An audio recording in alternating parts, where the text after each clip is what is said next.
आज हम इतिहास के एक ऐसे पन्ने को पलटेंगे जो दर्द, गुस्से और आज़ादी की लड़ाई में एक नई शुरुआत की कहानी कहता है। ये कहानी है जलियांवाला बाग की। ये सिर्फ एक तारीख नहीं है। ये वो दिन है जिसने भारत के इतिहास की धारा को हमेशा हमेशा के लिए बदल दिया। अमृतसर का जलियांवाला बाग, जो कभी खुशियों और मेलों के लिए जाना जाता था, उस दिन चीखों और एक भयानक खामोशी का गवाह बनने वाला था। चलिए समझते हैं कि आखिर उस दिन हुआ क्या था। तो इस पूरी कहानी को समझने के लिए हमें थोड़ा पीछे जाना होगा, उस समय के माहौल को समझना होगा। देखिए, पहले विश्व युद्ध के बाद पूरे देश में ब्रिटिश हुकूमत के खिलाफ एक गुस्सा धीरे धीरे सुलग रहा था, और उस गुस्से को और भड़काने का काम किया एक नए बहुत ही दमनकारी कानून ने। तो ये था रॉलेट एक्ट। असल में ये लोगों की जो बेसिक आज़ादी होती है उसे छीनने वाला एक हथियार था। मतलब कोई दलील नहीं, कोई वकील नहीं, कोई अपील नहीं, सिर्फ शक के आधार पर किसी को भी अनिश्चित काल के लिए जेल में डाला जा सकता था। जरा सोचकर देखिए कि किसी को भी बिना कोई वजह बताए, बिना किसी सबूत के बस उठाकर जेल में डाल दिया जाए। यही डर और यही गुस्सा पूरे भारत में और खास तौर पर पंजाब में एक आग की तरह फैल रहा था। और फिर जब लोगों की आवाज बन चुके इन दो बड़े नेताओं को गिरफ्तार कर लिया गया, तो लोगों का जो गुस्सा था वो एक विरोध प्रदर्शन में बदलने लगा। कह सकते हैं कि यही वो चिंगारी थी जिसने आगे चलकर एक बहुत बड़ी आग को जन्म दिया। अब हम सीधे आते हैं उस दिन पर, 13 अप्रैल 1919। ये बैसाखी का दिन था।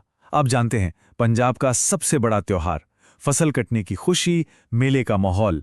अमृतसर के लोग उत्सव के रंग में डूबे हुए थे। लेकिन हाँ, उस रॉलेट एक्ट की वजह से हवा में एक तनाव भी साफ महसूस हो रहा था। उस दिन जलियांवाला बाग में हर तरह के लोग थे। कुछ परिवार थे जो बैसाखी का मेला देखने आए थे, कुछ लोग अपने नेताओं की गिरफ्तारी का शांतिपूर्ण विरोध करने जमा हुए थे, और कई लोग तो बस ये जानने के लिए आए थे कि आखिर चल क्या रहा है। सबसे जरूरी बात, वो सभी निहत्थे थे, बिल्कुल शांत। और इस घटना का सबसे भयानक पहलू पता है क्या है? वो बाग असल में एक जाल के सा था, चारों तरफ से ऊंची ऊंची दीवारों से घिरा हुआ, और आने जाने के लिए सिर्फ एक छोटा सा संकरा सा रास्ता। अंदर जाना तो बहुत आसान था, पर बाहर निकलना लगभग नामुमकिन। तो त्योहार और शांतिपूर्ण विरोध का वो माहौल था, और शाम के करीब 5 बजे अचानक उस माहौल में दहशत ने दस्तक दी। एक ब्रिटिश फौजी अफसर अपनी टुकड़ी के साथ उस बाग के उस इकलौते रास्ते पर आकर खड़ा हो गया। उसका नाम था ब्रिगेडियर जनरल रेजिनाल्ड डायर। उसने देखा कि हजारों लोग शांति से बैठे हैं, किसी को सुन रहे हैं, किसी के पास कोई हथियार नहीं है। औरतें हैं, बच्चे हैं, बूढ़े हैं, सब हैं उस भीड़ में। लेकिन उसने लोगों को हटने के लिए कोई चेतावनी नहीं दी, कोई मौका नहीं दिया कि वो वहां से निकल सकें। उसने बिना सोचे समझे अपने सैनिकों को बस एक हुक्म दिया, फायर। अगले 10 मिनट, बस 10 मिनट तक बिना रुके गोलियों की बौछार होती रही। चारों तरफ भगदड़ मच गई। लोग अपनी जान बचाने के लिए भागने लगे, पर भागते भी कहां? बाहर जाने का वो जो एक ही संकरा रास्ता था, उसे तो सैनिकों ने खुद बंद कर रखा था। गोलियां तब तक नहीं रुकी जब तक कि सैनिकों का गोला बारूद लगभग खत्म नहीं हो गया। चारों तरफ बस चीखें गूंज रही थीं। बच्चे, औरतें, बूढ़े, कोई नहीं बचा। कई लोगों ने तो अपनी जान बचाने के लिए बाग के अंदर बने एक कुएं में छलांग लगा दी, लेकिन वो कुआं भी जल्दी ही लाशों से भर गया और उनकी कब्र बन गया।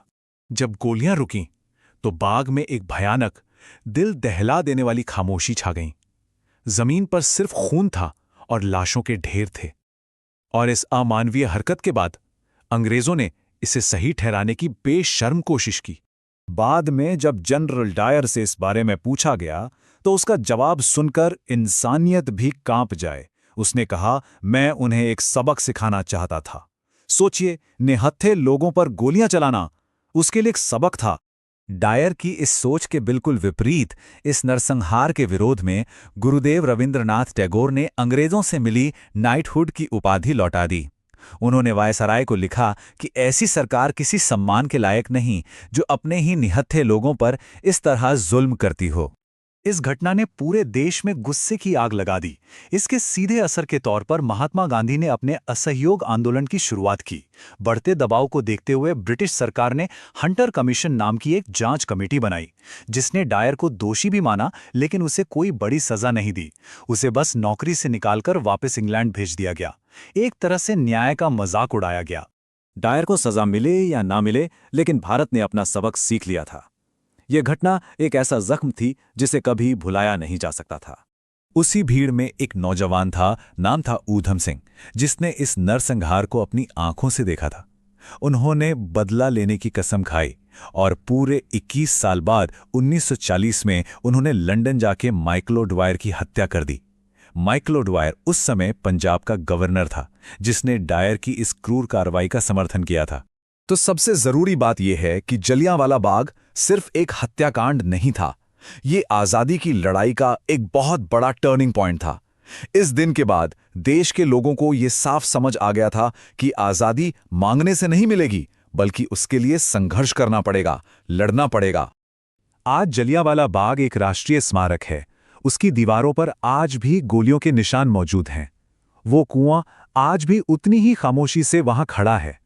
ये जगह हमें याद दिलाती है कि हमारी आज़ादी कितनी कुर्बानियों के बाद मिली है, और ये हमसे एक सवाल पूछती है कि क्या हम इस बलिदान को कभी भूलेंगे।